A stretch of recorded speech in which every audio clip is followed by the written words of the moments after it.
നമസ്തേ. അപമാനിച്ചു കഴിഞ്ഞെങ്കിൽ പൊയ്ക്കൊട്ടെ എന്ന സിനിമാ ഡയലോഗിൻ്റെ പരിധിയിലാണ് ഇന്ന് പലരും. സംഘടനകൾ, സമുദായങ്ങൾ, വ്യക്തികൾ പരസ്പരം പുലമ്പുന്ന ദുർഭാഷണം എത്ര ഹീനമാണ്. സ്വന്തം ശരികൾ ഉറപ്പിക്കാനുള്ള തെറ്റുകളാണ് ഏറെയും. ഒരു ദേശത്തെയും ഒരു തലമുറയെയും കീഴ്പ്പെടുത്താനുള്ള ഏറ്റവും വലിയ മാർഗം അവരുടെ ഭാഷ മാറ്റുകയാണ്. ശരിക്കും നല്ല വാക്ക് സംസാരിക്കാൻ ശേഷിയില്ലാത്തവരുടെ കാലത്ത് എവിടെയാണ് സത്യം പിറക്കുക? മംഗളവാർത്തകൾക്കൊടുവിലാണ് ക്രിസ്തു പിറന്നതെന്ന് മറക്കരുത്.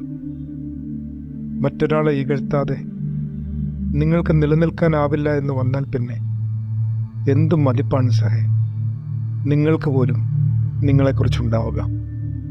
ബുദ്ധ പറഞ്ഞ മാതിരി, if you want to be trusted, be honest.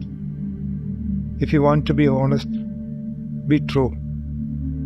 If you want to be true, be yourself. ആദരവോടെ സക്കർ.